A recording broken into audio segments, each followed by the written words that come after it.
இன்னைக்கு நாளைக்கு 2 நாள் அவுட் டியூட்டி போட்டிருக்காங்க. 18, 19 2 நாள் ஏலகிரியில் கோடை விழா நடைபெறுது. அதனால எனக்கு அந்த இடத்துல டியூட்டி போட்டிருக்காங்க.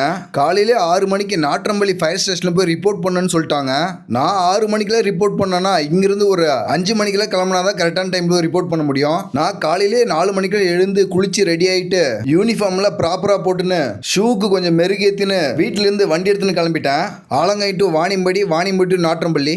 ஆலங்கை டு வாணியம்படி தான் நிறைய ஸ்பீட் பிரேக் இருக்கும், கொஞ்சம் லேட் ஆகும். வாணியம்படி கிராஸ் ஆயிட்டுனா த்ரூ பைபாஸ்ல நாட்றம்பள்ளி சீக்கிரமா போய் ரீச் ஆயிடலாம். சரி, போற வழியில கொஞ்சம் குளிரா இருந்து அதனால வாணியம்படியில சூடா ஒரு டீயை போட்டு வண்டி எடுத்து கிளம்பிட்டேன். வாணியம்படியில இருந்து நாட்றம்பள்ளி போறதுக்கு எனக்கு ஒரு 10 நிமிஷம் தான் ஆச்சு. கரெக்டான டைம்ல போய் ரீச் ஆகி ரிப்போர்ட் பண்ணிட்டேன். நாட்றம்பள்ளி தீயணைப்பு வண்டியும் திருப்பத்தூர் தீயணைப்பு வண்டியும் தான் டியூட்டி போட்டிருக்காங்க.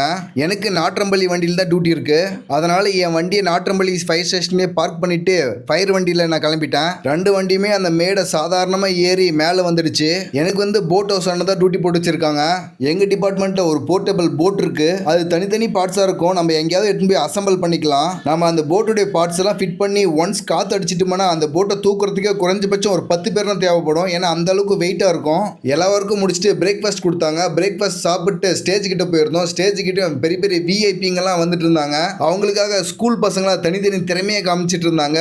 கோலாட்டம், சிலம்பாட்டம் அப்படின்னு சொல்லிட்டு கலை நிகழ்ச்சியில சின்ன சின்ன பசங்களாம் நல்லா சிறப்பாகவே டான்ஸ் ஆடினாங்க. அப்புறம் போட் ஹவுஸ் கிட்ட வந்துட்டோம். ஏன்னா மக்கள்லாம் படகுல சவாரி பண்ண ஆரம்பிச்சிட்டாங்க. படகுல சவாரி பண்றதுக்கு அவ்வளோ மக்கள் ரொம்ப ஆர்வமா ரொம்ப நேரம் வரிசையில் நின்றாங்க. அவங்கள சேஃப்டியா போட்டிங் பண்ண சொல்லி நாங்களும் மைக்ல சொல்லிட்டே தான் இருந்தோம். ஈவினிங்கும் நல்ல மழை வந்துருச்சு. ஓகே, இந்த நாள் முடிச்சு. நாளைக்கு வீடியோ பார்ப்போம். மறக்காம சப்ஸ்கிரைப் பண்ணிடுங்க. பாய்.